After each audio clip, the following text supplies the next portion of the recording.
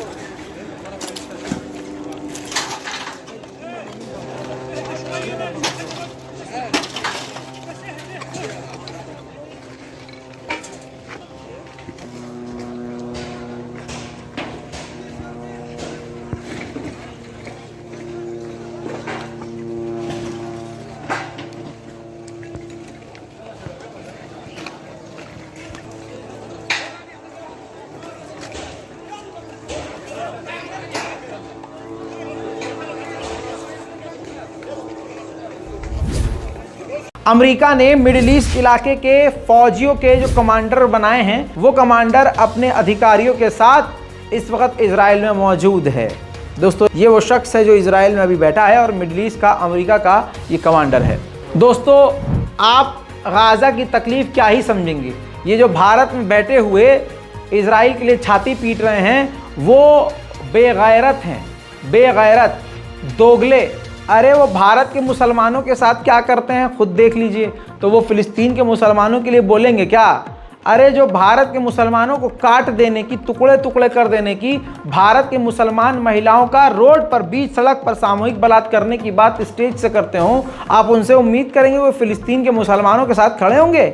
ये तस्वीर देखिए दोस्तों, एक लाचार मजबूर बाप अपने दो बच्चों को, दो बेटों को अपने घर के मलबे में आवाज़ दे रहा है, हाथ डालकर ढूंढ रहा है इस उम्मीद से कि काश उसका बेटा ज़िंदा हो, काश उसके बच्चे ज़िंदा हों। लेकिन ये दर्द आप क्या समझेंगे? ये दर्द वो नेता क्या समझेगा जिसकी ना बीवी है ना बच्चा है, बीवी को छोड़कर अपने आप को पूरी दुनिया का बादशाह समझ रहा है, अपनी बीवी को छोड़कर सोचता है मैंने दुनिया के लिए बहुत बढ़िया काम कर दिया है। हालांकि वो पूरे ही भारत पर, पूरी दुनिया पर भारी पड़ रहा है। इस इंसान के दर्द को कौन समझेगा? मैं तो कहता हूँ ऐसे लोगों की हाय, इन मजलूमों की हाय उन लोगों को लगे, परवरदिगार अल्लाह करे लगे, तब उनको पता चलेगा। इसके अलावा लगातार ये तस्वीर देखिए, एक मिसाइल पूरे इलाके के अंदर ऐसा हमला करती है कि इलाके में घट्टा हो जाता है 15 फुट नीचे, और पूरे इलाके के लोग उस मलबे में दब जाते हैं, एक साथ सैकड़ों मारे जाते हैं। लेकिन यही तो मज़ा दे रहा है भारत के भक्तों को, यही तो चाहिए। फिलहाल की रिपोर्ट में अभी तक इतना ही, जल्द लौटूंगा और भी ताज़ा जानकारियों के साथ। तब तक के लिए जय हिंद।